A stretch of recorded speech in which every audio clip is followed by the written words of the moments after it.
certainement quelque chose de nouveau à tirer d'eux. Mais aussi, ils vont nous expliquer probablement leurs problèmes qu'ils rencontrent dans leur carrière professionnelle. Et si nous sommes bien porteurs de solutions, nous pourrons peut-être bien avoir à leur parler, leur partager nos propositions et inviter 3 entrepreneurs de la ville. Le premier parlera des défis et besoins en intelligence artificielle dans les traitements des données pour le marketing digital. Le deuxième, il parlera de la digitalisation de l'agriculture, surtout dans son aspect commercial.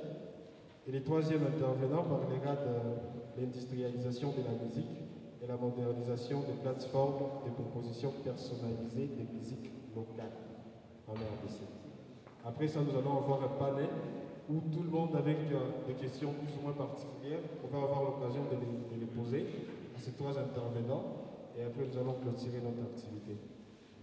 Eh bien, c'est parti, nous allons inviter le premier intervenant à venir nous exposer sa présentation. J'ai l'honneur de vous présenter M. Kram David. Des applaudissements, s'il vous plaît.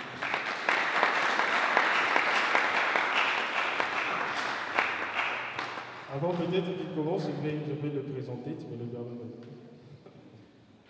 Kram, il est étudiant ici au sein de la faculté, en Tech 1, faculté Tech 1 génie informatique, mais aussi et surtout, il est chercheur au centre de recherche et d'expertise scientifique. Eh bien, il va nous parler de sa première intervention. Il va bien le faire et bien écoutons-le. Merci beaucoup. Merci Christian. Comme il m'a déjà présenté, cela ne vaut plus la peine de faire. En fait, je vais parler d'informatique théorique et de la nécessité technique d'intelligence artificielle. C'est un sujet qui est un peu théorique, mais comme on l'a dit, ces premiers ensembles de conférences vont porter principalement sur des sujets à caractère un peu académique. Mais tout de même, ça va aussi nous permettre de montrer à quel point il est aussi intéressant et important d'aborder certains sujets de manière d'abord théorique avant de songer à les aborder du point de vue pratique comme on peut les dire. C'est ainsi que notre conférence va s'articuler sur 4 points. D'abord, nous aurons une introduction évidemment. Ensuite, nous allons parler de la théorie de la calculabilité, sera quelques rudiments qui nous permettront bien sûr de dire quelque chose sur ce que nous avons promis de dire. Nous allons parler ensuite de la théorie de la complexité. Oui.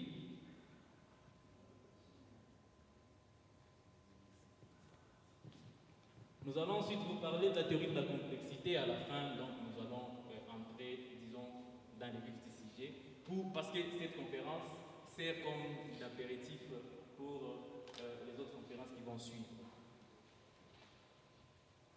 Si on nous demandait de dire en un mot ce que font nos ordinateurs, par exemple, que dirions-nous? C'est une question quand même captivante. On ne saurait pas définir en un mot ce que font nos ordinateurs à première vue. Mais parmi la multitude des réponses possibles,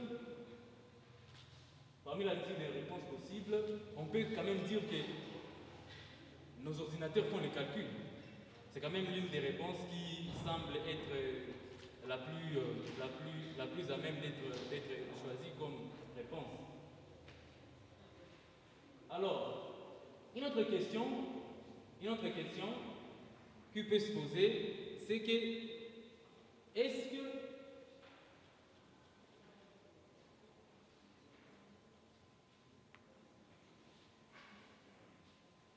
une autre question qui peut se poser, ça serait de savoir, nos machines peuvent-elles arriver à tout faire si seulement on réfléchit suffisamment? Certaines personnes diraient que, évidemment, que oui, nos machines peuvent arriver à tout faire, mais d'autres diraient évidemment que non, ça ne peut pas se faire, étant donné que il y a trop de choses qu'on ne peut pas conclure juste comme ça. pour arriver à établir une conclusion quand même très intéressante. Il serait mieux d'avoir une démarche explicite et rigoureuse pour le faire. C'est ainsi que donc nous aurons une réflexion qui va nous permettre de savoir ce qui va suivre en fait. Normalement, s'il était possible d'établir de manière rigoureuse et irréfutable qu'un ordinateur peut arriver à bout de tout problème, les problèmes calculatoires, ou bien le contraire même, ça serait plus satisfaisant. Pourquoi nous disons cela? C'est parce que il est assez difficile d'établir de manière très rigoureuse que nos machines peuvent arriver à quelque chose sans l'avoir expérimenté. Mais force est de remarquer qu'il y a certaines personnes qui ont réfléchi à cela et qui ont essayé de trouver des pistes de solutions pour être capables de conclure avant de faire une certaine expérimentation, c'est-à-dire pour que nous soyons capables de faire de l'informatique non pas comme une science expérimentale, mais comme une science fondamentale.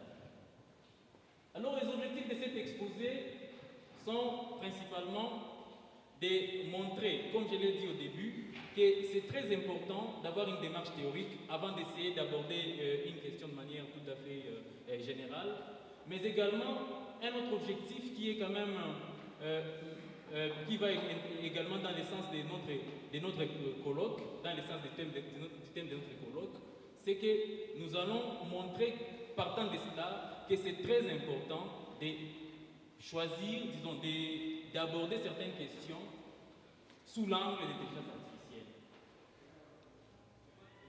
Nous commençons alors par la calculabilité. La calculabilité, en fait, nous allons parler donc de la théorie de la calculabilité. La théorie de la calculabilité, c'est une théorie en fait, je dirais mathématique, qui nous permet d'être à même de conclure sur ce qui est faisable en termes de calcul. Donc, vous allez le voir avec le temps, nous allons suivre ensemble.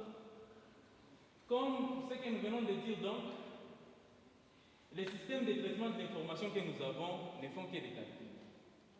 Alors, on peut se demander de quel calcul nous parlons. Parce que si on disait, ok, nos systèmes font des calculs, mais ce sont par exemple des opérations arithmétiques, ça ne serait pas suffisant.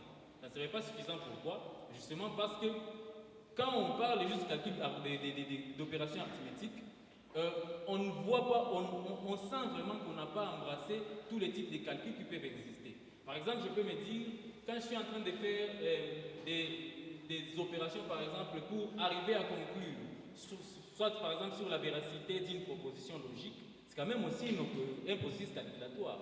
Alors, il nous faut une définition qui sera assez générale pour embrasser tous les calculs tels que nous pouvons l'appréhender intuitivement.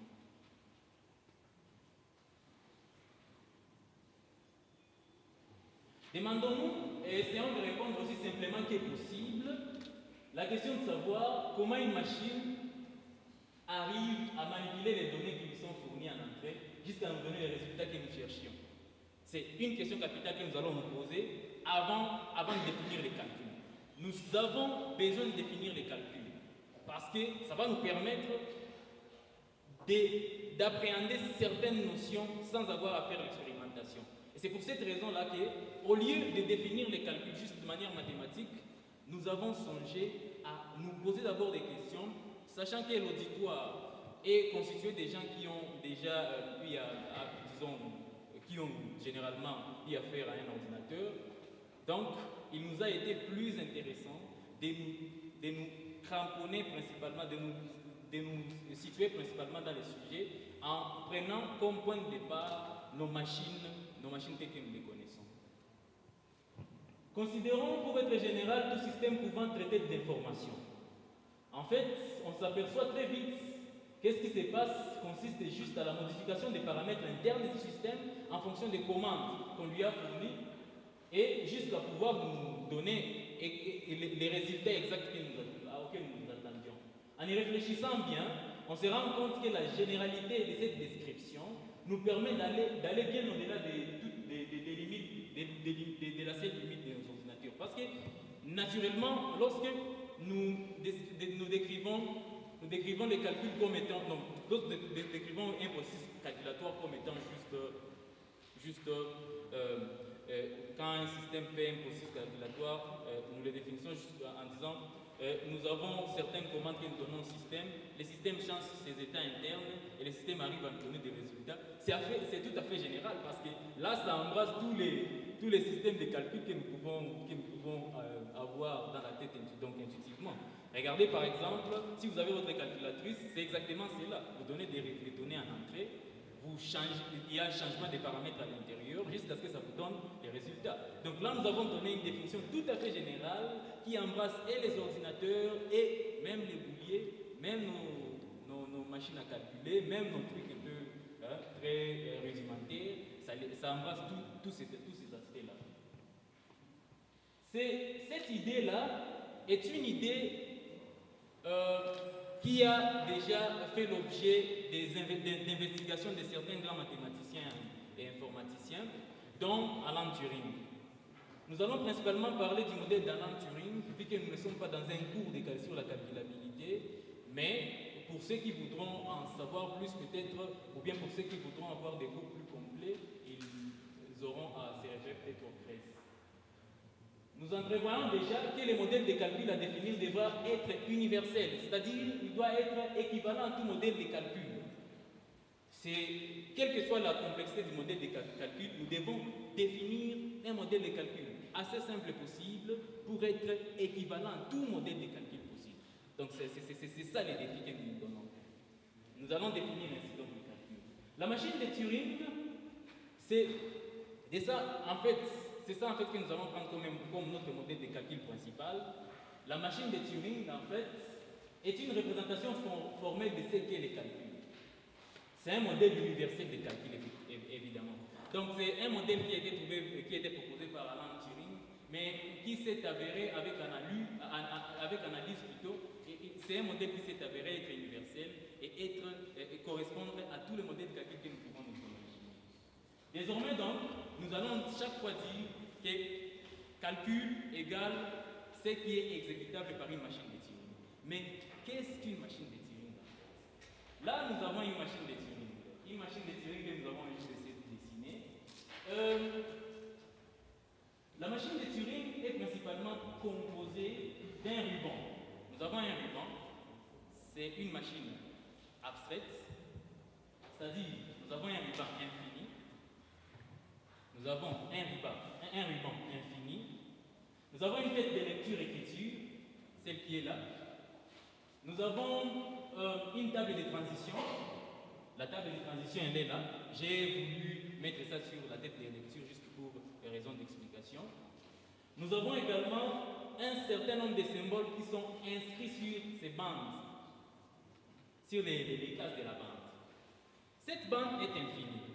Ça préfigure le fait que, même dans nos machines, nous pouvons augmenter, donc c'est en puissance, nous pouvons nous dire que quand même nous pouvons augmenter indéfiniment la mémoire. Donc ça ici, c'est cette bande-là, c'est comme quelque chose qui correspond exactement à la mémoire. Ce qui est écrit, ce qui est inscrit, c'est un alphabet, donc disons, ce sont des symboles d'un certain alphabet, donc nous considérons juste qu'il y aura certains éléments qui seront inscrits sur la bande, et la table de transition, c'est ce qui définit ce que va faire la machine.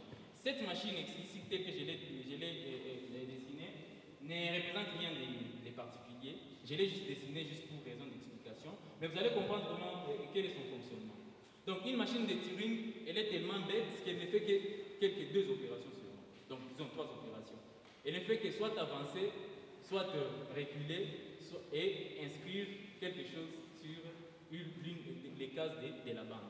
Alors, qu'est-ce que cette machine fait?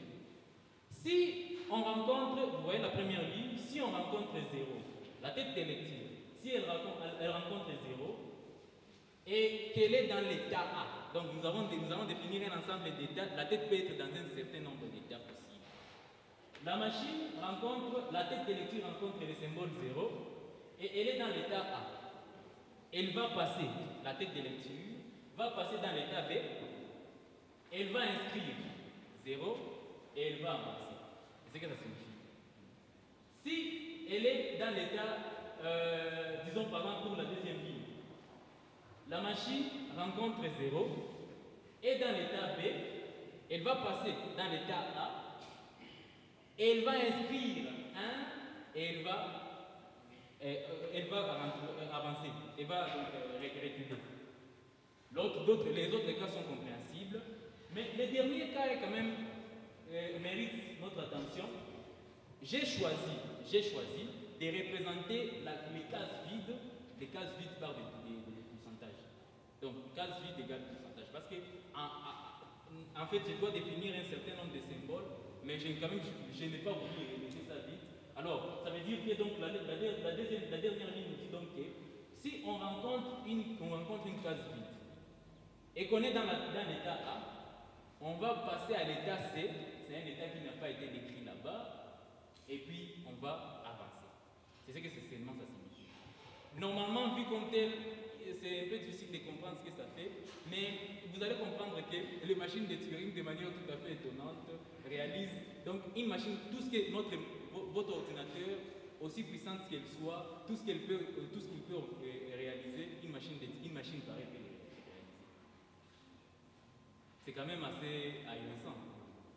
Une machine pareille peut réaliser tout ce que votre ordinateur peut réaliser. Bien sûr, ça peut le faire peut-être disons, prendre plus de temps, énormément de temps d'ailleurs, mais mathématiquement on peut démontrer que tout peut être réalisé exactement par cette machine, aussi bizarre qu'elle soit, aussi simple qu'elle soit. Pour les montrer, nous allons l'illustrer en fait par la réalisation d'une multiplication par 2. Regardez ce qui définit ce que va faire une machine, c'est sa table de transition. Regardez par exemple ça. Vous allez remarquer que comme ce qui est lu, c'est la première ligne, nous sommes dans l'état 0, nous voyons le symbole 0 sur la bande, nous sommes dans l'état A, la tête de lecture est dans l'état A, nous passons à l'état B, nous inscrivons 0, c'est-à-dire nous laissons la même chose, et puis nous avançons. Nous avons déjà inscrit 0. Ensuite, là nous retrouvons 1. Et nous sommes déjà dans l'état B, puisque précédemment nous sommes passés à l'état B. Nous inscrivons 1. Nous passons à l'état B, nous restons donc à l'état B, et puis encore nous avançons. Ensuite, là nous lisons 0. Nous sommes toujours dans l'état B. Nous restons dans l'état B. Nous écrivons 0 et puis encore nous avançons. Après, nous lisons 1. Nous sommes dans l'état B. Nous restons dans l'état B et nous écrivons 1. Encore nous avançons. Nous voyons les symboles vides, donc une case vide. Nous sommes dans l'état B. Nous passons à l'état C et nous écrivons 0 et puis nous avançons. Finalement, nous nous retrouvons dans un état qui n'est pas défini par la table de transition. Comme l'état n'est pas défini par la table de transition, la machine s'arrête. Mais regardez les résultats. Par rapport, si vous pouvez revenir juste au premier, voilà. Là, nous avons, si nous l'interprétons en binaire, là nous avons les chiffres. Nous avons les chiffres 3. Continuez. Avancez un peu. Mais là, nous retrouvons quel chiffre? 6. Vous voyez, ça a réalisé la multiplication par 2. Nous pouvons même faire en sorte que, en écrivant juste très bien la table de transition, avec un certain nombre d'états, nous puissions être même en mesure de réaliser même des opérations que vous croyez être totalement complexes, peuvent être réalisées juste en faisant ce genre de choses. Bien sûr, il y a certaines personnes qui se sont déjà amusées à réaliser une machine de Turing pratiquement. Donc, en fait, on ne peut pas réaliser ça pratiquement étant donné que la bande elle est infinie. Mais ils ont été très ingénieux à tel point qu'ils ont mis au point des bandes circulaires. Par exemple, ils ont mis des bandes finies, mais quand même circulaires qui permettraient de réaliser presque quelque chose du genre. Donc, réaliser un peu ce que nous entrevoyons par ce qu'est un calcul. pouvez passer. Donc, nous allons donner alors une définition formelle. Ce n'est pas un cours sur la calculabilité, nous avons tout fait pour ne pas donner de définition formelle, mais ça serait toujours ça serait très pertinent de donner quand même quelque chose qui préfigure cela.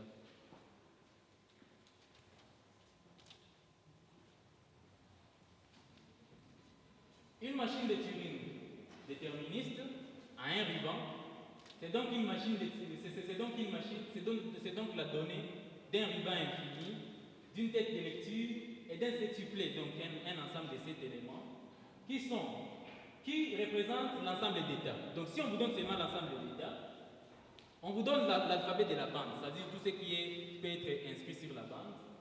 On vous donne les symboles possibles à prendre au début comme symbole de départ.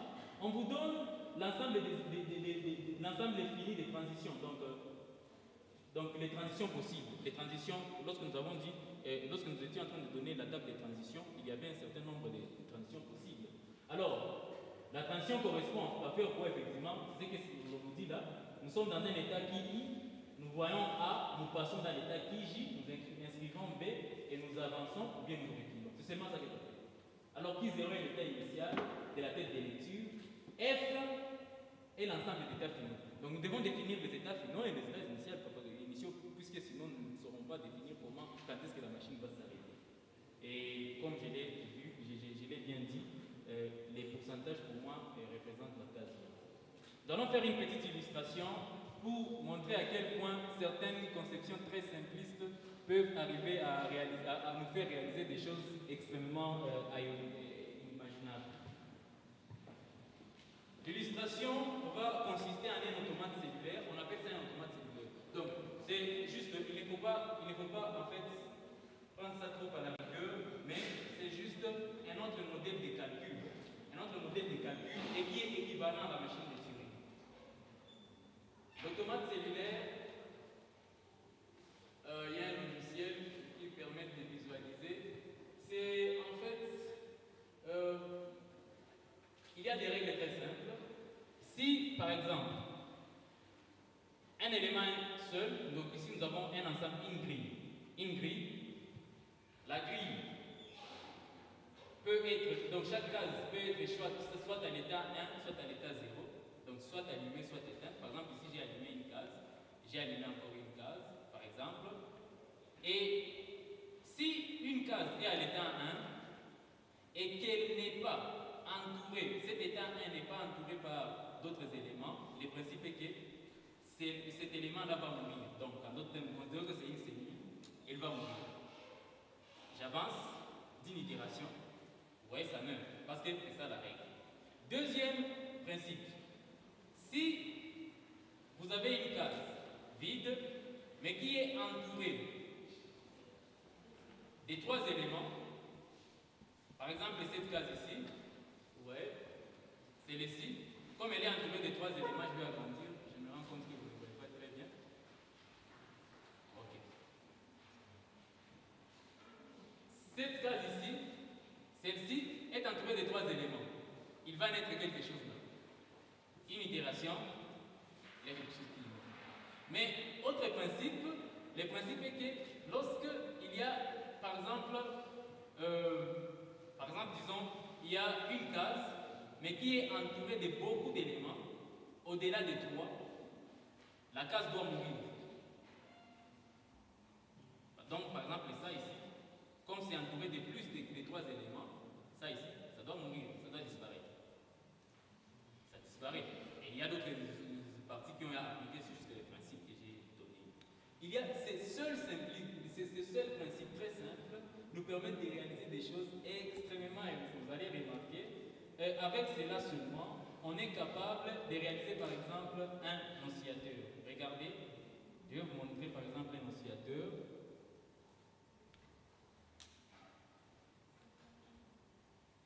Bien, comme je ne le retrouve pas, je vous montre un oscillateur.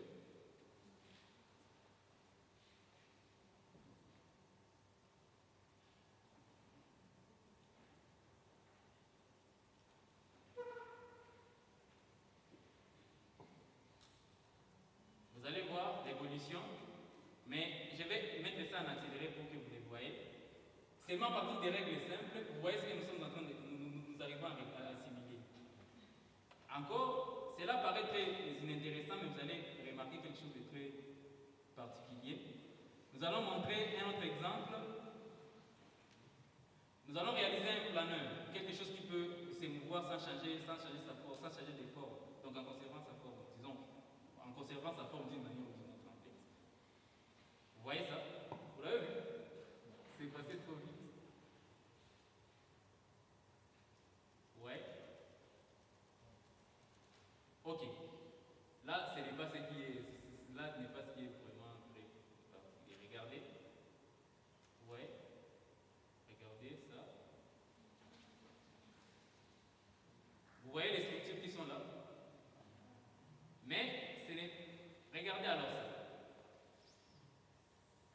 C'est alors la top. C'est une structure assez bizarre.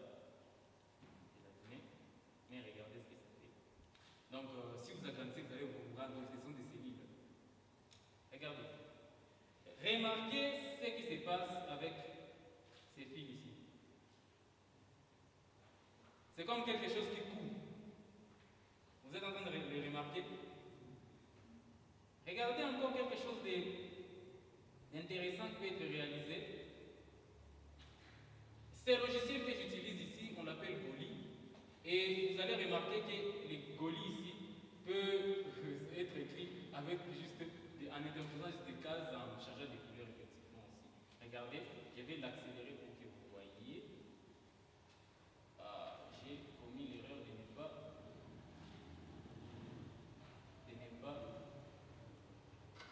l'amener ici. Voilà, regardez ce que ça fait.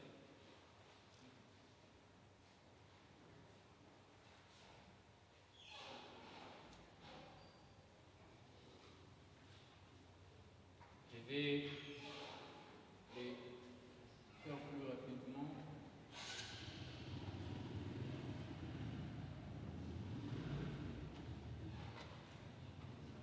Regardez ce que ça fait.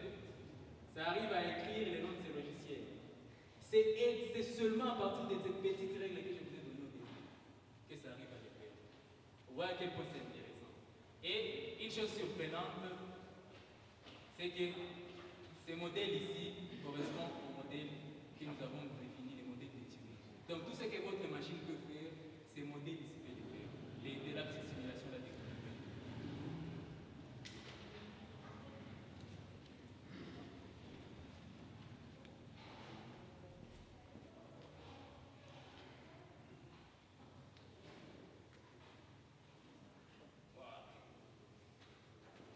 J'espère que vous êtes convaincus que les choses simples peuvent faire, des règles simples peuvent permettre d'arriver à des choses vraiment très fascinantes. La question alors que nous allons nous poser, c'est celle de savoir si une machine de Turing, notre ordinateur par exemple, peut toujours s'arrêter.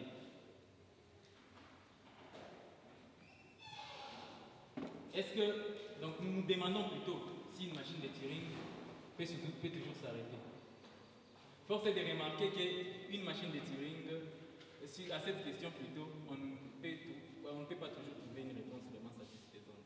On ne peut pas toujours conclure à l'avance qu'une machine de Turing finira par s'arrêter si on l'a, étant donné les données initiales. Mais cette simple conclusion a une conséquence très grande dans ce que nous pouvons entrevoir en tant qu'informaticiens.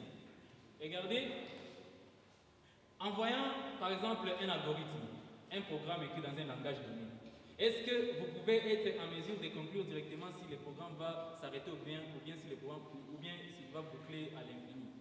En regardant juste l'algorithme, pour certains algorithmes, il est trivial de conclure. Par exemple, si vous voyez qu'il y a une boucle pour laquelle il n'y a pas de conditions de sortie, par exemple, vous pouvez juste directement conclure que cet algorithme ne va jamais s'arrêter. Mais on a démontré mathématiquement, et donc de manière rigoureuse, que cela n'est pas toujours possible. Il n'existe pas, cela je dis bien, il n'existe pas des programmes qui seraient en mesure de montrer pour chaque programme que ce dernier va s'arrêter ou non. Ça n'existe pas. Donc, il n'existe pas de méthodes, des procédures générales pour conclure à l'avance qu'un programme va s'arrêter. Là, ça nous tique un peu parce que lorsque nous, ingénieurs informaticiens, on donne un projet, la première chose que nous faisons, nous prenons les projets, nous commençons à y réfléchir, nous croyons que nous allons toujours arriver à bout. Les questions que nous devons d'abord nous poser, avant de perdre notre temps en train de nous cramponner à réaliser quelque chose, nous devons d'abord nous demander est-ce que cette chose d'abord est réalisable. Nous perdons de vue souvent cet aspect-là, mais c'est un aspect très important. L'un des exemples de problèmes qui ne s'arrête là pas, c'est celui que je viens d'évoquer, c'est le problème de l'arrêt. Je n'aurai pas assez de temps pour parler d'autres problèmes, donc vous pouvez passer. Je ne vais pas parler de la conjecture de Goldbach, donc on passe. Passer. Nous venons donc d'entrevoir que certains problèmes sont bel et bien insolubles. Non pas à cause de leur difficulté d'implémentation, par exemple, mais cela est inhérent au problème eux-mêmes. Vous pouvez passer. De la même manière qu'en thermodynamique, on ne peut pas, on est arrivé à prouver de manière sûre qu'on ne peut pas obtenir un moteur avec une seule source de chaleur. C'est prouvé de manière sûre, on n'est pas obligé de faire des expérimentations. On peut aussi prouver de manière sûre qu'on ne peut pas obtenir un mouvement perpétuel. On peut aussi prouver de manière sûre qu'on ne peut pas avoir une source infinie d'énergie. De même, il y a certaines questions pour lesquelles on ne peut pas prouver, on peut prouver de manière sûre et certaine que leurs solutions ne peuvent s'obtenir d'une manière, disons, algorithmique comme nous le pensons souvent. Passer. Nous allons alors parler de la complexité. Nous allons juste éluder cet aspect parce que c'est vrai que le temps m'est imparti. La complexité algorithmique, c'est juste en bref, nous avons un algorithme. Bien sûr, nous avons déjà démontré par les aspects que dont nous venons de parler, la calculabilité, nous avons déjà démontré que c'est faisable, mais est-ce que c'est toujours faisable de manière efficace? Est-ce que c'est toujours faisable de manière efficace, je veux dire, est-ce que nos machines pourront toujours arriver à réaliser cette chose dans le temps? Ou bien est-ce que la mémoire de nos machines, les mémoires de nos machines seront toujours à mesure de réaliser la chose que nous avons démontré la possibilité d'être résolue? La complexité, la théorie de la complexité nous montre également de manière sûre que cela n'est pas toujours possible. Donc, il y a certaines questions qui ne peuvent pas être résolues en temps normal. Donc, passez encore. Un exemple. C'est quoi la complexité, par exemple, de la multiplication, de l'addition de la multiplication des deux nombres, par exemple. Un nombre ABC, donc je dis par exemple 123. Un autre nombre DEF, par exemple 124. Je les multiplie. Si vous comptez très bien, vous allez vous rendre compte qu'il y a combien d'opérations, il y a combien de multiplications. FA, F, 1, 2, 3, 4, 5, 6, 7, 8, 9. Donc il y a 9 multiplications. Alors qu'au début, nous avions une entrée de 3, des tailles 3. À la fin, donc, nous nous rendons compte que nous avons besoin d'environ, nous négligeons les additions, nous aurons besoin d'environ un exposant de opérations pour arriver à multiplier deux nombres de taille n. Donc là, nous commençons à définir la difficulté intrinsèque d'un problème, sans nous fier à la machine qui va l'exécuter. Vous allez les comprendre juste après ceci. Passer. Par exemple, la multiplication matricielle. Nous nous rendons compte que nous aurons combien? Nous aurons 9 multiplications. Nous aurons là-bas 8 multiplications. Les 8 multiplications là, c'est avec une taille en entrée, une matrice de taille 2. Taille 2 fois 2 donc. Hein? Mais nous avons 8 multiplications. Donc en un mot, nous commençons à dire, ah voilà, donc pour une matrice de taille 2 en entrée, nous arriverons à faire des multiplications seulement en ayant réalisé un exposant 3 opérations.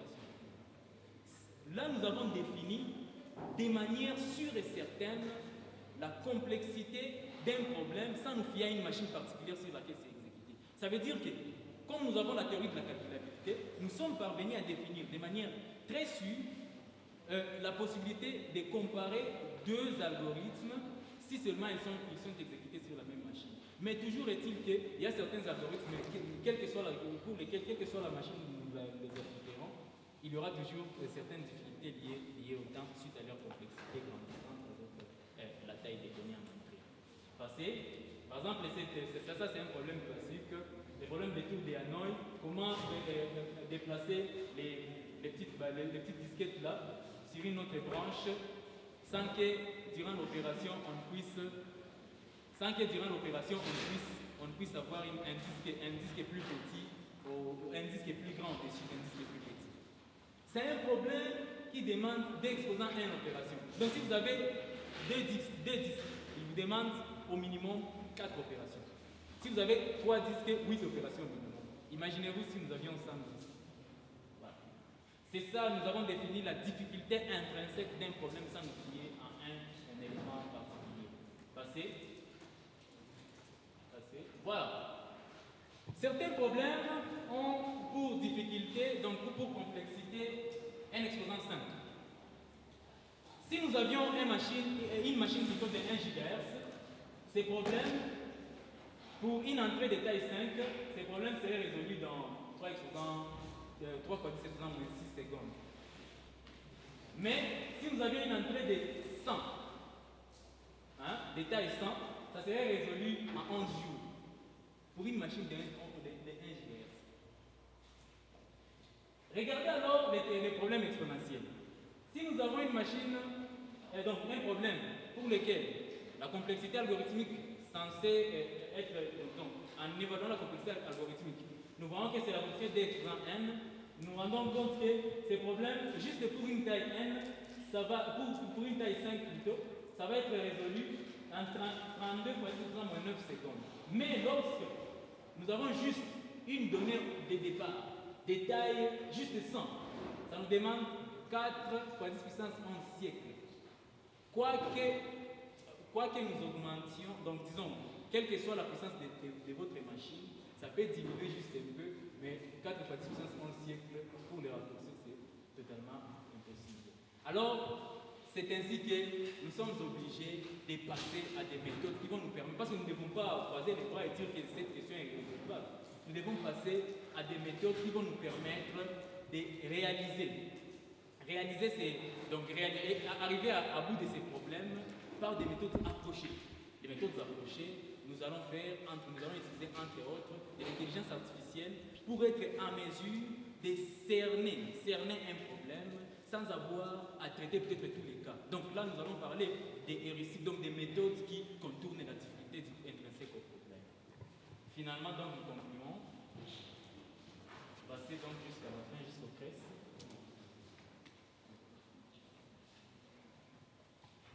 Nous avons déjà parlé de l'informatique théorique. Nous avons montré qu'il est important d'avoir une démarche théorique avant d'arriver à tirer de conclusions de n'importe quelle sorte. Nous avons également montré que l'intelligence artificielle pourrait arriver à bout de certains problèmes qui ne pourraient peut-être pas, donc ça serait peut-être une sorte de mécanisme qui nous permettrait d'arriver à bout de certains problèmes qui sont prouvés irrésolvables par des manières algorithmiques classiques que nous utilisons. Nous l'avons déjà dit. Mais l'intelligence artificielle en soi, telle que nous la connaissons, c'est un outil qui peut être vraiment qui peut s'avérer être une arme, donc disons une arme de transformation assez majeure. Et par exemple, dans notre région, l'intelligence artificielle peut nous permettre de vraiment décupler nos capacités d'imposition, nos capacités de décision, vous voyez, donc ça peut nous permettre énormément de choses. Et parmi certaines personnes qui travaillent déjà dans ce domaine, nous avons un centre de recherche ici à l'IEPGL, c'est le centre CRES, c'est le centre de recherche et d'expertise scientifique. C'est un centre de recherche dont les valeurs sont assez intéressantes pour pousser les gens à réfléchir au-delà de tout ce que nous pouvons voir comme limitations, disons, matérielles et tout le reste. Entre autres, par exemple, projets, au centre de recherche CRES, on vise, par exemple, à favoriser l'éducation. Favoriser l'éducation dans quel sens? Nous avons peut-être des difficultés à acquérir l'éducation la plus sûre, à la manière, disons, par exemple, en faisant des expérimentations, en faisant ce genre de choses, donc, qui serait difficile. Les centres de recherche CRES, en implémentant un système avec intelligence artificielle, réfléchit déjà sur une manière de faciliter, par exemple, la virtualisation de l'enseignement. Les centres de recherche CRES, avec ces méthodologies, donc les systèmes, les valeurs du centre de recherche CRES sont telles que ça promeut non pas une recherche, disons, à la vite fait comme on le fait souvent, mais une recherche qui serait rapide, bien sûr, parce que notre région a besoin de rapidité, mais qui ne négligerait pas aussi une démarche théorique. Et avec cela, les mécanismes tels que l'on produise des gens capables de faire les choses avec un grand professionnalisme, et avec cela, ces gens soient à même d'initier soit des entreprises, et que ces entreprises puissent même venir financer encore la recherche. Donc on ne fait pas seulement disons, la recherche pour, disons, les entreprises pour gagner de l'argent ici, mais on fait des entreprises aussi pour financer la recherche, parce que nous avons vu que c'était très fondamental de considérer aussi cet aspect dans tout ce qu'on fait. J'ai dit et je vous remercie.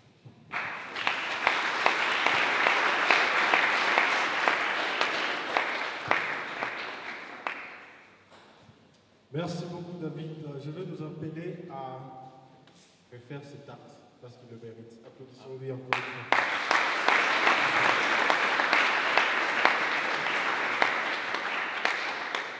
Et maintenant, nous allons appeler le second conférencier, c'est le professeur Alain Akoui, qui va nous dire quelque chose sur la recherche en intelligence artificielle, et ses liens avec d'autres domaines, et particulièrement avec les mathématiques.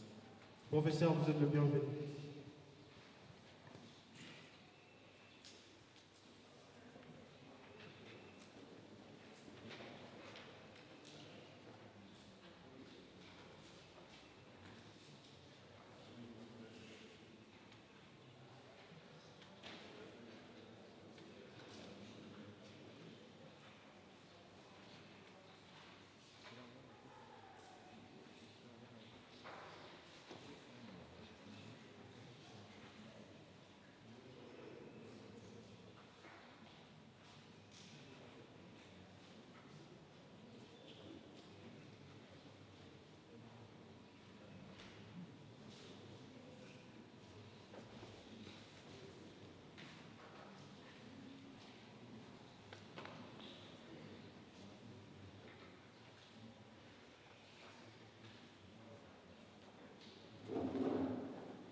En attendant que les techniciens soient prêts,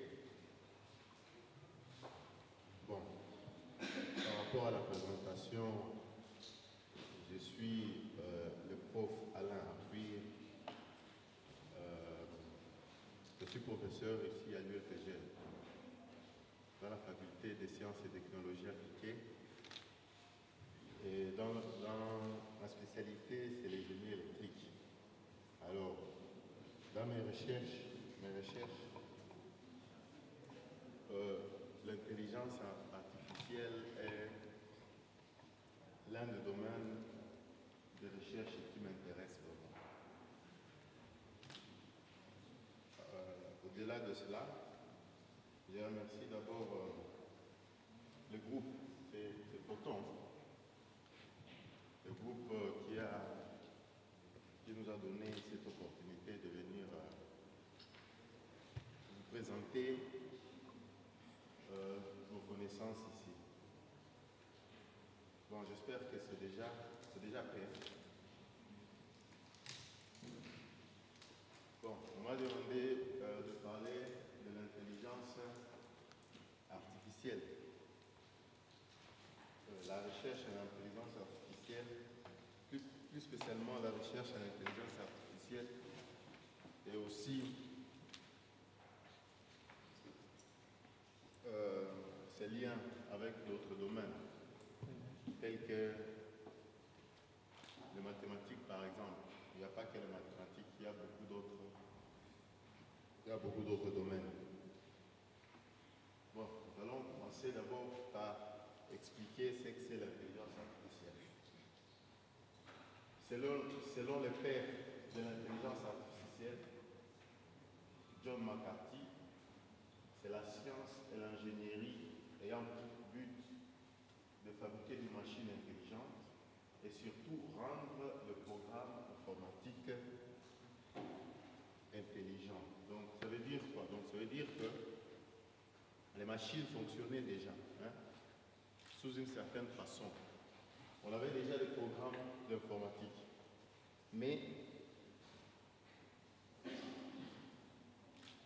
qu'est-ce qu'on a constaté que, bon, il y a quelque chose, je dirais quelque chose qui manque, hein, une touche que l'on pourrait ajouter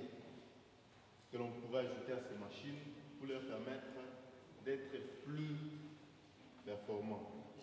C'est ainsi que à ces machines ou à ces programmes, on leur donne cette capacité-là. Une autre définition, c'est que l'intelligence artificielle est la manière de faire penser intelligemment un ordinateur, un robot contrôlé par un ordinateur ou un logiciel de la même façon que les humains pensent. Donc, un coup, on ne va pas rentrer trop dans les définitions, c'est qu'on essaie juste de copier les aptitudes, les aptitudes de l'homme. Et bien que les aptitudes de l'homme ne soient pas toujours rationnelles, hein, vous voyez,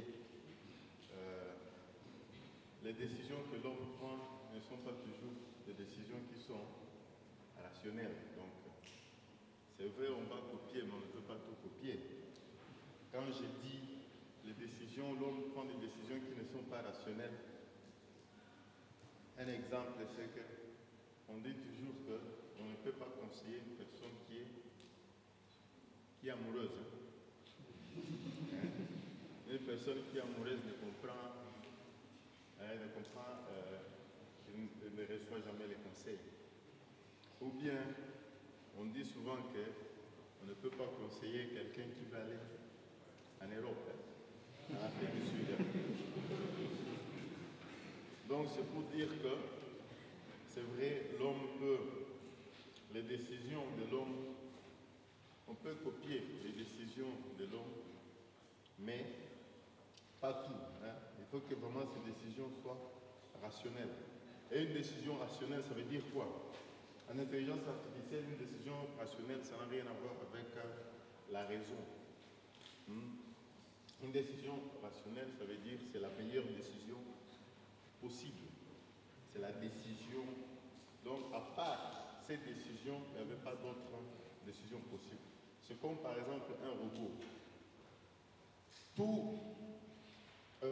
Toutes les actions que fait un robot, donc ces actions-là sont optimales. Donc ça veut dire qu'il n'y avait pas d'autre... Le robot n'avait pas d'autre choix. Hein, que ce soit une bonne ou une mauvaise décision, mais c'était le meilleur choix possible. Aussi, notre définition, l'intelligence artificielle est l'ensemble des théories et des techniques mises en œuvre en vue de réaliser des machines capables de simuler l'intelligence.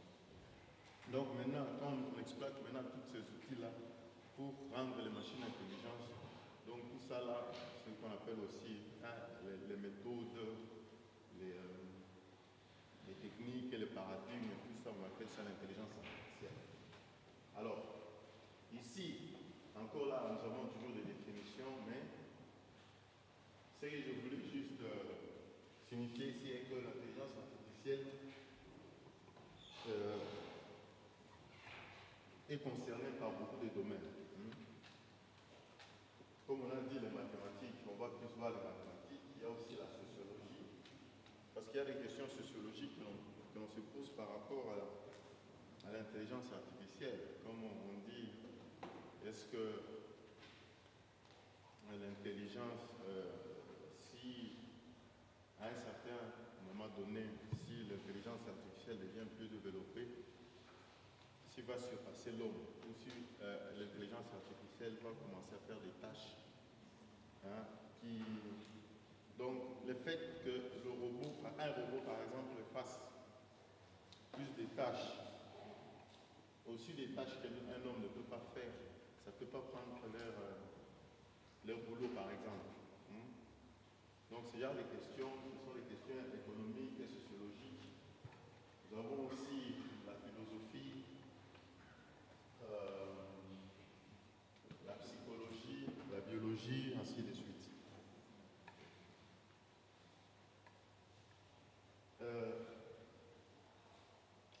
Par rapport aussi aux objectifs de l'IA, de l'intelligence artificielle, bon, je dirais, vous allez voir là-bas, c'est soit AI, IA, c'est la même chose. IA, c'est intelligence artificielle. AI, c'est Artificial Intelligence. Donc, c'est l'objectif de l'intelligence artificielle, c'est de créer des systèmes experts. Et les systèmes experts, ce sont des systèmes dotés de comportements intelligents qui apprennent, qui démontrent et conseillent leurs utilisateurs.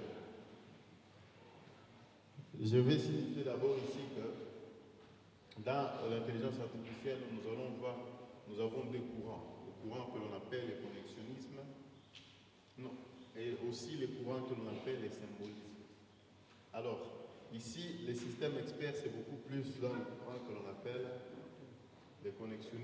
les symbolismes, où on utilise des approches qui sont basées sur la logique. La logique, ce sont des vérités irréfutables. Donc, une pensée irréfutable. Par exemple, quand je dis Socrate est un humain et que tout humain est mortel, ça veut dire quoi? Ça veut dire que Socrate est mortel. Donc ça, c'est une vérité irréfutable. Donc ça, ce sont des principes de la logique. Alors, il y a des systèmes informatiques que l'on appelle des systèmes experts qui utilisent certains faits pour faire des déductions. C'est ce qu'on appelle les systèmes experts. Et les systèmes experts, c'est beaucoup plus dans l'approche symboliste, dans le symbolisme. Et aussi, l'objectif, c'est d'implémenter l'intelligence humaine dans des machines, comme on a vu aussi dans des logiciels.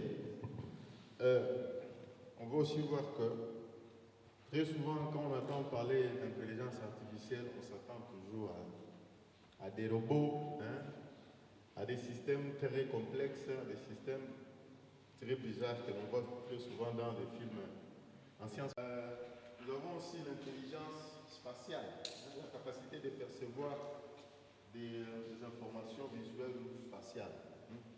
Déjà, lorsqu'on doit se repérer quelque part, lorsqu'on a une carte, on sait facilement repérer. Il y a beaucoup de vidéos comme ça sur YouTube. Vous allez voir. Alors, ça par exemple, quand on commence à me traiter des choses que je n'ai pas dites, c'est déjà un problème. Alors, si les intelligences artificielles commencent à faire des choses comme ça, par elles-mêmes, parce que toutes ces intelligences artificielles demanderont toujours de l'intervention de l'homme. Nécessitera toujours de l'intervention de l'homme. Simplement, peut-être pour les mettre sous tension. Mais s'il y a des intelligences artificielles qui commencent déjà à se mettre sous tension par elles-mêmes, mon ami, là déjà, il faut déjà penser à... Il faut commencer déjà à être prudent. Donc, moi, la réponse juste que je peux donner, c'est seulement être attentif à certaines choses que l'intelligence peut faire et qui n'est pas vraiment, et qui n'était pas vraiment censé faire. Parce que l'intelligence apprend, mais il a aussi la possibilité d'apprendre des informations aussi dont il a accès et que nous, dont on ne sait pas. Donc par rapport à tout ça, donc, tout ce que je peux dire, c'est seulement être attentif. Alors par rapport à le monsieur qui a parlé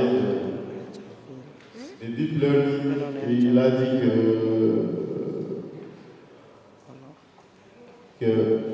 comme j'ai dit là, on n'arrive pas vraiment à comprendre les algorithmes. On n'arrive pas vraiment à comprendre les algorithmes. Mais quand même, on les exploite. Avec certaines librairies, on peut déjà les utiliser et que ces librairies-là nous facilitent la tâche. Bon, c'est peut-être que tu ne m'as pas compris. C'est vrai qu'on n'arrive pas à les comprendre. Bien que l'on n'arrive pas à comprendre ces algorithmes-là, mais ces algorithmes fonctionnent. Mais tant que ça fonctionne, pour le moment, on se contente de ça. Mais quelque part, c'est dangereux.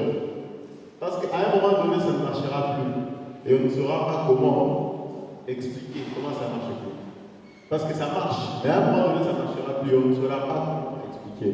C'est seulement si on a compris les différentes étapes, à partir du début jusqu'au résultat, comment le processus de raisonnement s'est passé, ça c'est une bonne chose. Mais malheureusement, jusque-là, avec les deep learning, on n'est pas encore parvenu à le faire. Il y a des algorithmes que l'on exploite, des fois même des algorithmes, des opérations mathématiques qui ne sont même pas logiques, mais qui donnent quand même des résultats. C'est juste que là, le problème. Moi, c'est une question de recherche. Je ne saurais quoi te dire. Donc, ça fonctionne, mais on ne sait pas comment ça fonctionne. Et comme on ne sait pas comment ça fonctionne, on ne peut pas, on donne l'impression de se contenter seulement de cela, et c'est dangereux. Parce qu'au moment où ça ne fonctionnera pas, on ne saura pas comment ça fonctionne. Alors, par rapport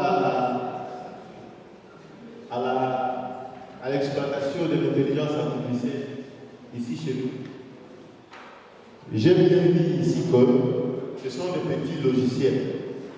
Vous, en tant que développeur, il y a des tâches comme la classification, la prise de décision. Par exemple, il y a un étudiant l'année passée qui a proposé un système intelligent pour permettre de prédire les maladies cardiovasculaires. En fait, c'est un truc qui n'est pas vraiment très compliqué, c'est très facile. C'est seulement que dans la programmation qu'il avait déjà faite auparavant, il a juste implémenté une fonctionnalité que tout le monde ici, celui qui a compris, peut facilement faire et peut facilement implémenter dans vos programmes, dans vos algorithmes.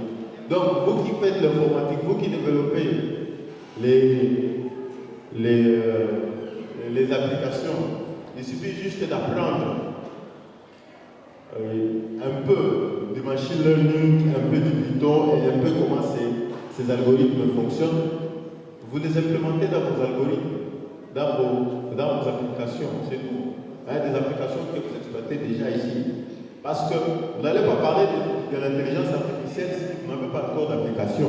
Il faut d'abord proposer ces applications-là. Maintenant, dans ces applications, ici, qui interviennent ici chez nous, qui interviennent, donc ces logiciels qui ont des applications ici chez nous. Maintenant, dans le fonctionnement de ces logiciels-là, tu peux te dire que si j'augmentais une fonctionnalité qui implémentait l'intelligence artificielle, et comme je vous l'ai dit, ce n'est pas vraiment compliqué. Vous pouvez facilement le faire. Donc, ce n'est pas seulement, comme vous avez dit, pour les... c'est vrai, je donne des exemples pour dans des pays étrangers, ceux qui le font, mais aussi on peut le faire. Comme je donne l'exemple de l'ancien étudiant qui a proposé un modèle pour me dire si une personne risque de maladie cardiovasculaire ou pas. Et il y a un autre qui a proposé un système qui facilement détecte les notes. Hein? Donc, on donne au système une musique quelconque en entrée et après, ça va produire les différentes notes. Donc, c'est possible.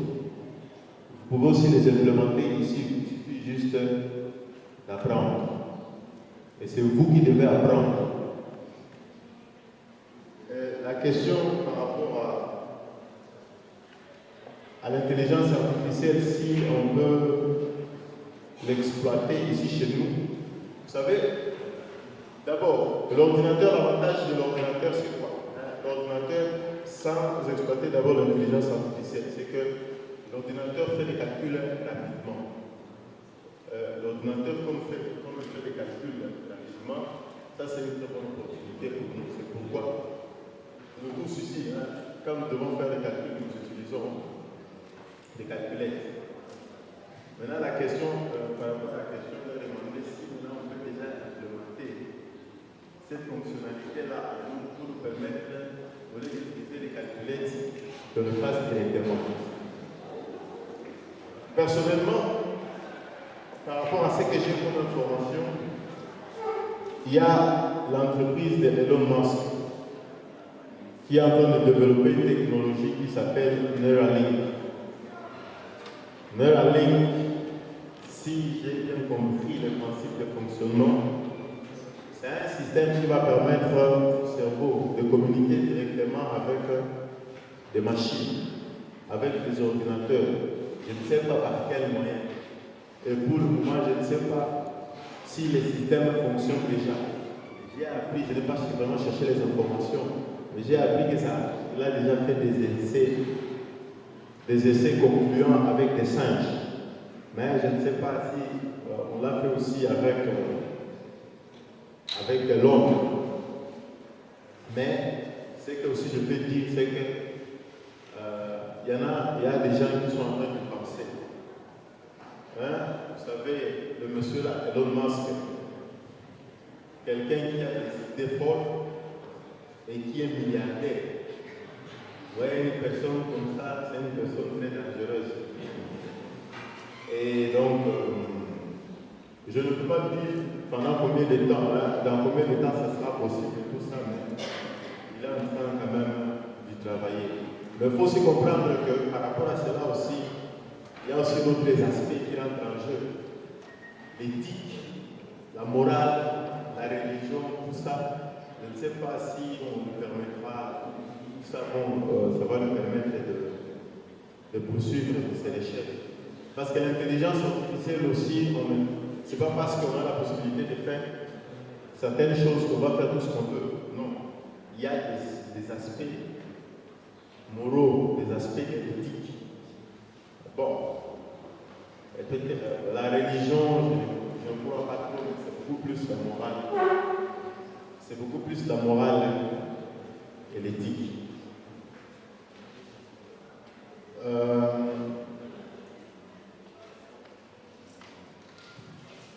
Par rapport à la question, si on peut être, avec la vision par ordinateur, si on peut être capable de différencier un souci, des soucis. Bon, moi je pense que si on a un système suffisamment puissant, ça sera possible, en utilisant les deep learning. Parce que on peut être, les sosies ne sont pas des jumeaux. Les sosies, ils se ressemblent. Alors comme se ressemblent, ça veut dire qu'il y a déjà des différences. Et s'il y a des différences, un système suffisamment puissant de deep learning peut détecter cette différence. la question serait peut-être que si les systèmes peuvent parvenir à détecter la différence entre des vrais jumeaux, par exemple. Et là, je me dis que s'il y a déjà une certaine différence dans la structure, je ne sais pas, du visage, ou bien des cheveux, ou bien s'il y a seulement déjà une petite différence, les systèmes suffisamment puissants va remarquer déjà cette différence. Mais il faut vraiment que les systèmes soient suffisamment puissants. Et enfin, par rapport à la vie privée, bon,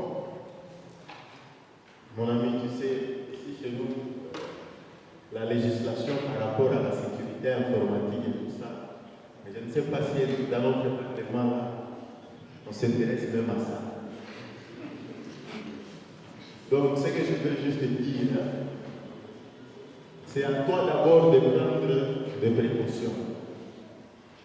C'est à toi d'abord de prendre des précautions avant d'abord de penser à ce que l'État, nos dirigeants réfléchissent à leurs précautions. Parce que je te dis, mon ami, même si nos dirigeants doivent chercher comment prendre des précautions, ça sera difficile pour eux. Ça va leur coûter cher. Ils auront besoin de beaucoup d'équipements pour chaque fois traquer, par exemple, ces cybercriminels-là. Parce que les cybercriminels, leur objectif, c'est quoi? C'est porter atteinte à votre vie privée. Comme ça, ils vont vous faire changer. Par exemple, vous savez, aujourd'hui, par exemple, il est conseillé, avec vos ordinateurs aujourd'hui, il est conseillé de, vous voyez les webcams, les webcams de cacher la caméra, de rendre ça, de placer un petit truc là pour que la caméra ne puisse pas filmer. Parce que si vous êtes connecté sur Internet, la caméra, normalement, lorsque c'est en train de, lorsque la caméra, il y a un petit voyant allumé, ça veut dire que c'est allumé. Mais ce n'est pas toujours le cas. Même si aucun voyant n'allume pas, il n'y a pas de voyant allumé, c'est toujours en train d'allumer. J'avais lu, ça c'était dans un article vraiment connu, c'était dans Yahoo, le directeur du FBI, je pense qu'il y a une 2 ans, il avait conseillé aux gens, il a dit qu'il est préférable de chaque fois même ce petit collant-là, ce petit code, autocollant plutôt, parce que vous ne savez pas qui est en train de vous regarder. Bon, si vous pensez que vous n'avez rien à cacher, regardez ça comme ça. Et de toutes les façons, ça ne peut arriver que si la machine est connectée. Et ce qu'il faut comprendre aussi, ce n'est pas seulement les ordinateurs. Pire encore, le téléphone. Vous savez, quand vous êtes connecté sur Snapchat, votre caméra et votre micro est toujours ouvert. Vous allez penser que vous avez fait l'application et tout. Non. Ces 2 outils-là sont toujours ouverts. Ça veut dire qu'il y a des informations qui ils ont la possibilité de récupérer. S'ils ont beaucoup d'espace, de stockage, ils vont juste prendre vos informations en temps réel. Peut-être qu'un jour, vous serez député, vous allez postuler comme représentant. Alors, ils vont chercher vos informations là. Ils vont regarder parmi les informations complémentaires. Et une dernière chose, c'est par rapport aux utilisateurs de TikTok. Vous savez, TikTok, c'est pour les Chinois. TikTok, c'est une application des Chinois. Donc, il faut faire attention. Si vous pensez que vous avez rien à cacher, par rapport à ce que vous publiez, les informations, il faut être très prudent. Donc, vos téléphones là que vous êtes en train d'utiliser,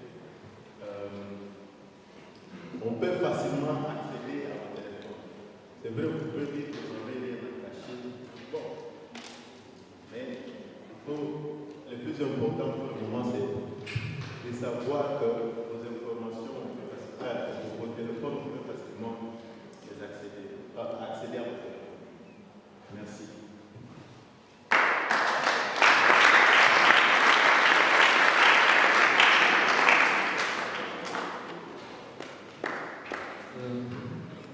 Merci pour vos questions.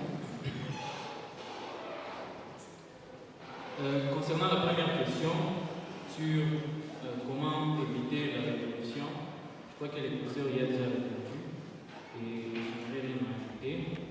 Seulement là, il me reste trois questions. Donc, quel crédit accorder aux méthodes approchées que j'ai mentionnées lors de mon exposé? Deuxième question, y a-t-il un lien entre ce que j'ai dit Green SMS?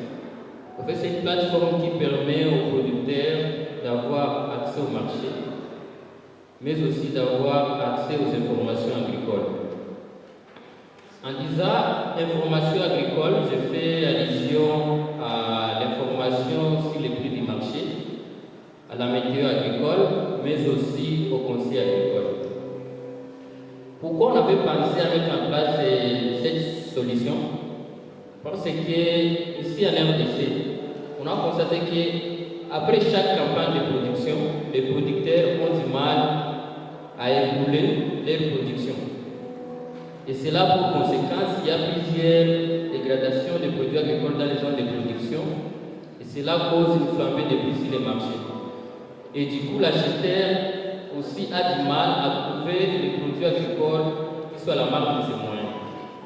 Maintenant, nous, on a pensé comment on peut aider un villageois d'avoir, sans se déplacer, de vendre ses produits aux citadins qui sont, aux commerçants qui proviennent des grandes villes. Maintenant, on a vu que c'est l'informatique qui peut nous permettre. C'est pourquoi on a pensé à mettre en place une plateforme. Un producteur avec son téléphone mobile, facilement, il peut notifier nos systèmes et tous les acheteurs qui sont dans les systèmes vont recevoir des notifications SMS.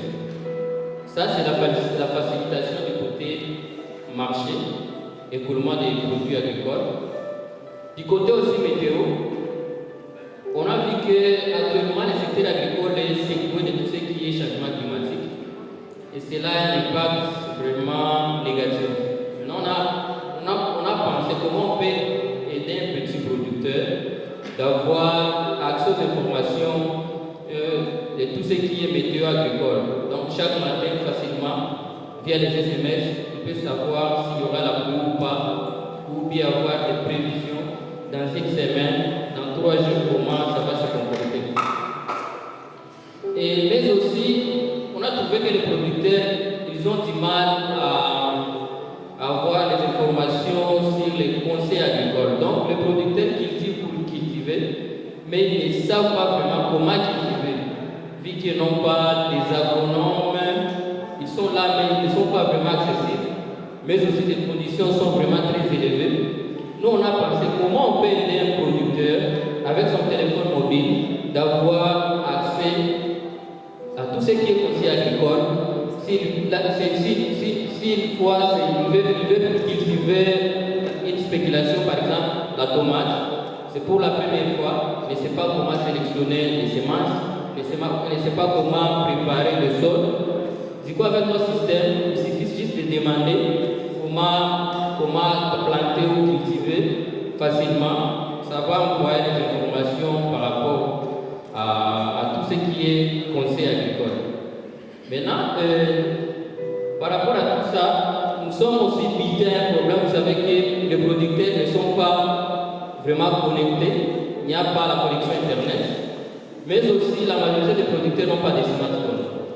Cela était vraiment un grand challenge pour nous et c'est ce qui nous a poussé plus à améliorer notre technologie et puis on a appliqué ce qu'on appelle maintenant l'intelligence artificielle. Parce qu'on voulait d'abord utiliser les systèmes USSD. Vous connaissez USSD, je pense. USSD, c'est le système que vous utilisez pour les mobile money, étoiles et tout ça. Ça va proposer un menu avec plusieurs options, puis tu peux choisir, tout ça tu peux manipuler. C'est quelque chose qui existe de notre côté, mais pour implémenter ça, il faut avoir des autorisations avec les télécoms, ça demande beaucoup de choses. Maintenant, nous sommes dit comment on peut aider un producteur sans les télécoms, mais qu'il ait accès aux informations agricoles. Maintenant, on a pensé à l'intelligence artificielle, on a appliqué l'intelligence artificielle, on a combiné avec notre application de messagerie SMS qui permet actuellement à un producteur, s'il a besoin de savoir comment sélectionner des semences, ça suffit juste avec son téléphone de la deuxième génération. Il écrit un SMS, automatiquement les systèmes vont répondre. On a aussi les chatbots aussi, ça permet aussi à un producteur d'avoir des informations. C'est comme si tu posais des questions à un agronome, mais c'est le système qui va répondre. Maintenant, pour que cela soit possible, il y a l'intelligence artificielle qui nous a aidés à mettre en place ces solutions. En bref, c'est ça ce que j'ai à vous parler. C'est un exemple qui est vraiment concret. C'est ce que nous faisons. Et l'intelligence artificielle est très très utile dans le secteur agricole, vu qu'il y aura aussi des systèmes d'irrigation. Je ne sais pas s'il y a des gens qui sont plus intéressés à ça. Là, on a commencé à comprendre que l'importance qui était donnée sont toujours importantes, c'est-à-dire dans les cadres expérimentaux externes, c'est important toujours dans la découverte d'une vérité. Et là, ça part au-delà juste de la déduction logique par rationalisme. Là, ça prend une certaine considération externe. C'est là que nous avions eu déjà différents domaines comme la graphologie, différentes découvertes de personnes que nous respectons beaucoup, comme Isaac Newton, Nikola Tesla, qui nous ont laissé une base que nous continuons toujours à consommer jusqu'à aujourd'hui. Alors, c'est sous inspiration d'un modèle papier qu'on trouve qui est toujours basé sur le développement du cerveau humain par des frameworks comme la neuroscience biologique et cognitive, que nous arrivons à découvrir des modèles qui imitent toujours cette procédure interne. Et là, ça arrive à découvrir et à trouver son application dans une économie, peu importe les niveaux de l'économie, dans une économie sous-développée par exemple. Cela a résulté dans notre découverte de notre modèle, Silom Technologies, qui est une entreprise pour laquelle je suis fondateur et président. Nous sommes situés en face de la radio Maria où nous avons identifié un souci qui est plus évident. Ce souci, c'est la paperasse, par exemple. Il y a beaucoup de papiers qui existent là et on ne connaît pas comment garder toutes ces informations, soit les accéder. Ce qui n'est pas évident dans un pays qui est développé. Et là, on trouve déjà une application plus pratique de l'intelligence artificielle dans la numérisation qui est notre produit phare, notre premier produit que nous avons sur notre IFS. Comment ça fonctionne? C'est que vous avez tous les papiers, prenons les papiers, nous mettons ça dans notre scanner qui scanne 100 pages à la minute et nous faisons un autoclassement. Et là, nous sommes en train là, nous utilisons d'abord actuellement la formule qui marche déjà, c'est facilement la formule d'une feuille qui a une écriture de la machine. Et là, nous sommes aussi en train d'implémenter une formule sur l'écriture à la main, c'est-à-dire tous les papiers, toutes les lettres qui sont écrites à la main. On fait autoclassement, puis on les traduit dans une écriture à la machine. C'est-à-dire là, nous utilisons beaucoup de théories de graphologie qui sont nécessaires dans ce sens, et puis nous utilisons toujours ça dans un fait de l'intelligence artificielle que nous appelons image processing. Et là, nous faisons autoclassement dans le cloud. C'est une solution que il y a des hôpitaux, il y a même certains départements du gouvernement congolais qui sont déjà en train d'utiliser à ce système selon DFS. Alors, nous avons deux produits, c'est ça le premier produit. Notre produit, c'est un système de création de boutiques en ligne, et c'est là qui fait la transition vers tout ce qui pourrait avoir encore pris une transition vers le marketing digital et différents défis qu'on pourrait trouver dans le marketing digital. En fait, dans notre système, vous avez une boutique et un magasin, vous listez tous vos produits, vous recevez des commandes en ligne, là, juste pour vous aider toutes les boutiques, plutôt qu'avoir chaque boutique, chaque magasin, avoir un site internet qui est difficile à maintenir. Vous avez juste un espace où vous listez les produits, la proportion de valeur, et puis il y a un lien unique à votre boutique que vous pouvez partager et recevoir des commandes. Alors, ce modèle est centré beaucoup plus sur des données parce qu'il faut évidemment qu'il y ait de la vente. Il faut que des gens arrivent à avoir des produits et qu'ils puissent acheter. Alors, là, on trouve que parmi les difficultés qu'il y a, surtout dans les domaines de marketing digital, c'est surtout la disponibilité des données. Ça marche parfaitement pour un produit qui est entièrement sur le cloud. Si c'est un logiciel, facilement on peut comprendre combien de fois vous vous connectez sur ces systèmes, quelle page vous visitez, et là on peut faire une stratégie complète des UX pour bien prédire toutes les étapes que vous devez prendre sur une application. Mais pour des produits physiques, ce n'est pas toujours évident. Vous utilisez l'espace, mais il y a certains comportements physiques qu'on ne peut pas facilement accéder. Par exemple, quand la personne a essayé votre produit dans la maison, quelle a été sa première réaction? Il y a ce que la personne pourrait vous dire, mais la première réaction, qu'on n'avait pas directement accès à ça, pendant que pour un système qui est entièrement sur le cloud, il y a déjà une réponse par rapport à ça. Alors, ça c'est juste parmi les défis qui existent dans ce qui concerne le marketing digital dans notre communauté, la disponibilité des données nécessaires pour des produits physiques. Et c'est lui qui pourrait trouver une solution.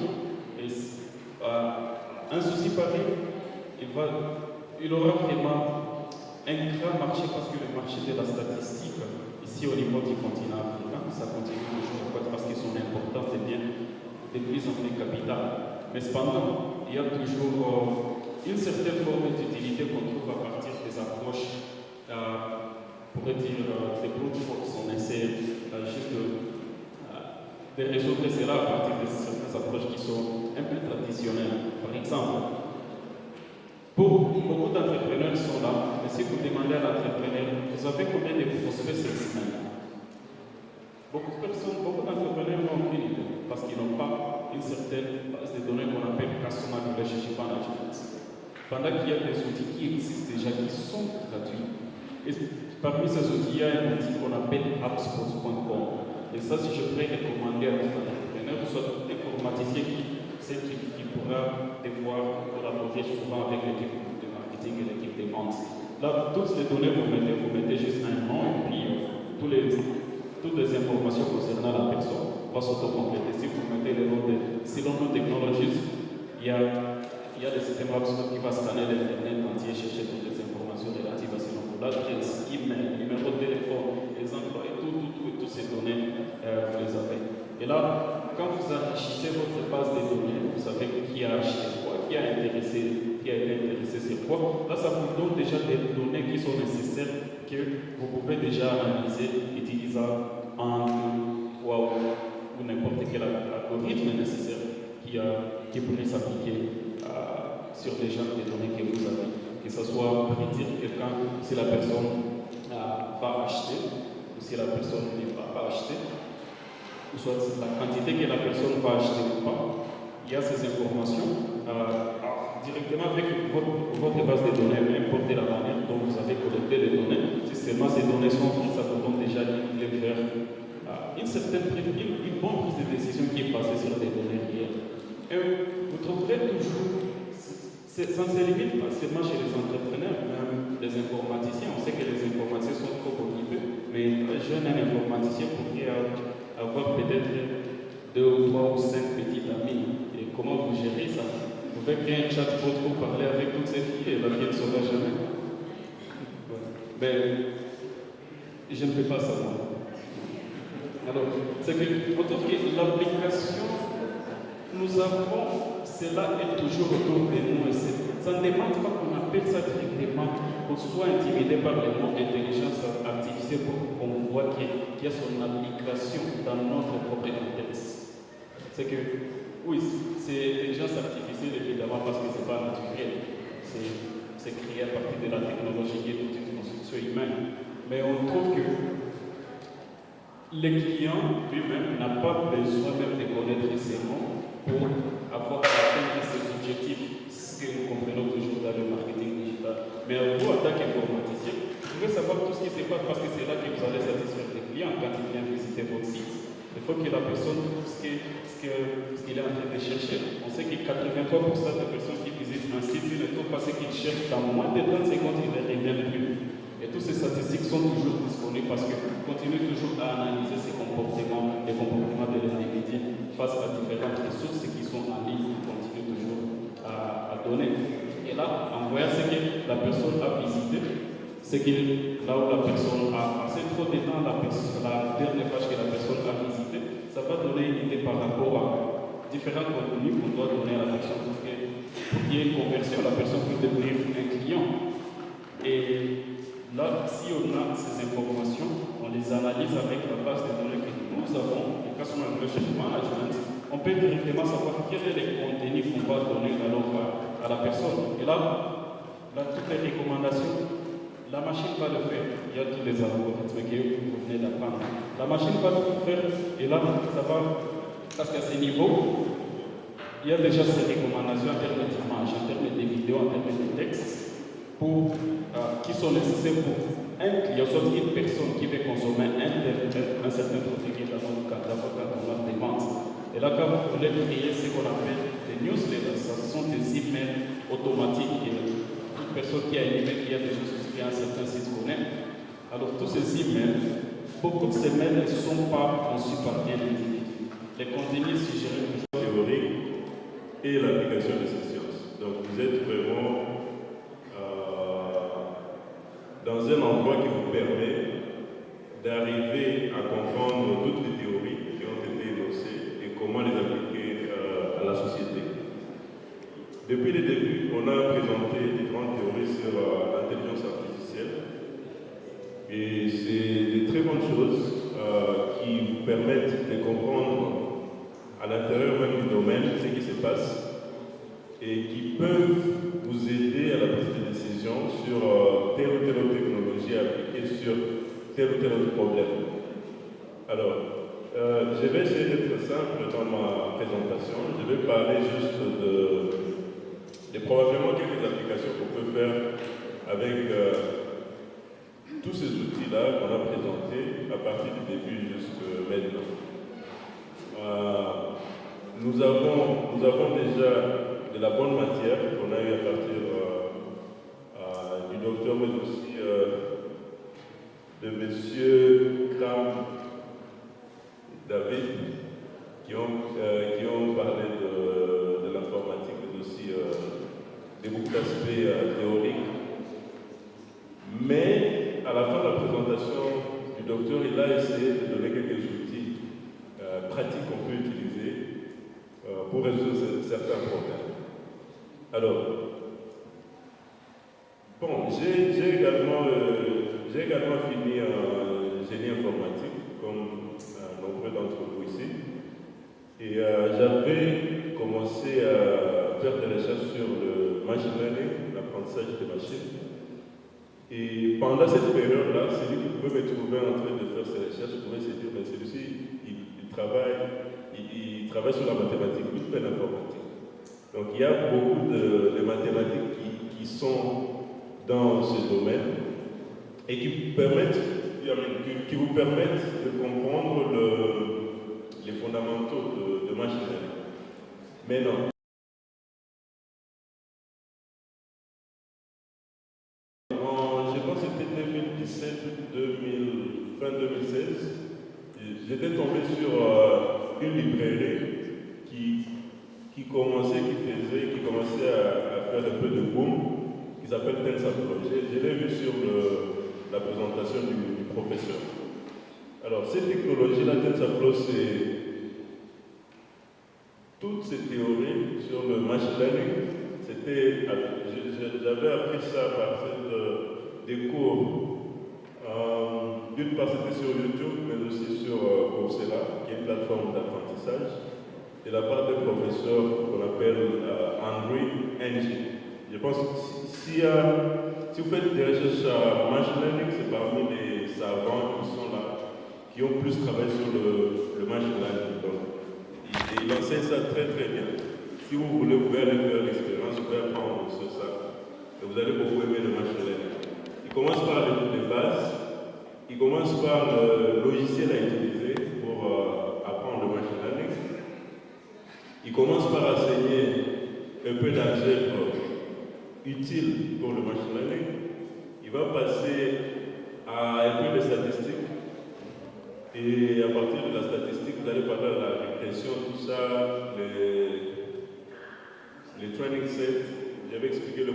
set et d'autres matières comme la conduite autonome pour les voitures autonomes. Vous parlez de l'historique, mais aussi de présenter des exemples, mais aussi que ce soit dans le traitement des sons, et ainsi de suite. C'est très bon cours, mais qui est très fondamentaliste, qui peut être un peu difficile à apprendre, qui prend aussi du temps, mais qui, bon, si vous avez assez de temps, c'est pas si compliqué que ça. Mais alors, TensorFlow est devenu comme quelque chose, en anglais on parle de disruptive. Disruptive, je ne sais pas le mot français convenable à utiliser, mais disruptive, ça veut dire quelque chose qui change les game changing, quelque chose qui change votre façon de voir le machine learning et ainsi de suite. Alors, voilà, révolutionnaire. Avec TensorFlow, vous n'avez besoin que de ce qu'on appelle le training set. Je vais maintenant expliquer le training set, c'est quoi. Dans les algorithmes qu'on a présentés, il y avait deux types d'intelligence artificielle qu'on a présentés ici. Je ne me souviens plus très bien des termes qu'on a utilisés, mais dans la première approche, on utilise les algorithmes avec des instructions comme if ceci, alors cela. C'est utilisé pour les systèmes d'aide à la décision. Par exemple, pour détecter une maladie, vous allez vous présenter devant quelque chose. Est-ce que vous avez la toux? Est-ce que vous avez des maux de tête? Est-ce que vous avez ceci ou cela? Et puis vous êtes en train d'évoluer avec le programme. Dans le programme, on va vous dire, vous êtes malade, vous êtes à bonne santé. Ça, c'est la première approche qui est difficile à implémenter, mais aussi qui ne s'applique pas, qui ne s'adapte pas facilement à beaucoup de types de problèmes. La deuxième approche, c'est l'approche maintenant de l'apprentissage de machine learning, qui va se baser, au lieu de se baser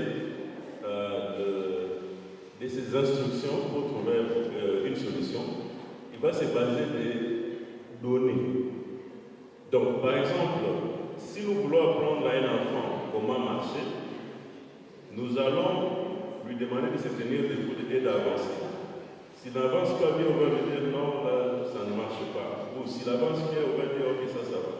C'est ce qu'on appelle l'étiquetage des données. Il a souligné aussi le mot étiquetage. Donc, avec toutes ces étiquettes-là et avec des algorithmes, on arrive maintenant à trouver probablement une équation qui va représenter l'ensemble des solutions qu'on peut avoir à partir des données qu'on a. Alors, au lieu de développer un algorithme de machine learning qui est tout petit peu compliqué, mais aussi au lieu d'écrire, de chercher une équation qui représente votre problème, vous allez vous occuper à chercher seulement les données, les training sets, donc les labels là. Pour qu'un enfant marche, qu'est-ce qu'il faut? Et après avoir trouvé toutes ces données, tout cet ensemble de données, vous allez introduire ça dans TensorFlow par exemple, qui est une librairie. Ça peut être un array, un tableau qui a toutes les données. Et grâce aux algorithmes de TensorFlow, vous pouvez avoir des résultats de l'output. Vous pouvez appeler des fonctions comme régression. Si vous voulez travailler sur la régression, si c'est la classification, si c'est un problème de classification, je pense qu'il y a des visuels qui parlent de la classification, régression, et ainsi de suite, et qui vont vous permettre d'arriver à une solution sans probablement connaître tous les fondamentaux de machine learning. Donc les fondamentaux vont vous aider surtout à comprendre de façon interne le problème ou l'application d'une solution, mais les outils vont vous permettre d'y aller probablement un peu plus vite et de pouvoir implémenter quelque chose. Alors nous, comme des entrepreneurs, on cherche des solutions qui sont les plus optimisées. Mais vous êtes dans le monde de la recherche, vous pouvez travailler sur les fondamentaux pour les améliorer et nous les apporter. Mais encore une fois, vous êtes en sciences appliquées, donc si vous travaillez sur le processus pour arriver à telle ou telle autre solution, vous allez sûrement voir des applications puisque l'objectif de vos cours, de votre carrière ici académique, c'est pour apporter des solutions aux différents problèmes de la société. Alors, nous, comme une entreprise de vente de la musique, nous voulons faire du bénéfice. Et faire du bénéfice, ça veut dire donner une bonne expérience d'utilisation aux personnes qui ouvrent notre application. Et l'ouverture d'une application, c'est un simple geste qui doit être décidé de la part de plusieurs acteurs de l'entreprise, notamment ceux qui sont dans les designs, ceux qui sont dans ceci, l'expérience d'utilisation, et ainsi de suite. Mais ce qu'on appelle, on a parlé ici des suggestions, c'est quelque chose qui a trait vraiment à l'intelligence artificielle. Pourquoi? Puisque chacun a ses goûts, que ce soit pour des chansons ou ceci ou cela. Et arriver à apprivoiser les goûts de chaque personne est difficile à faire avec les if ceci alors cela, if ceci alors cela. Mais avec les données que nous allons emmagasiner à partir des préférences de nos utilisateurs, nous sommes en mesure de créer une page d'accueil qui va s'adapter à quelqu'un. Imaginez quelqu'un qui venait d'acheter une musique gospel, une musique religieuse, ou bien une musique rap, ou ceci ou cela, ou une musique d'un artiste. Il est impérieux de pouvoir présenter à cette personne un choix qui cadre avec la préférence que cette personne avait auparavant. Donc ça c'est une application qui est très importante, mais qui fait gagner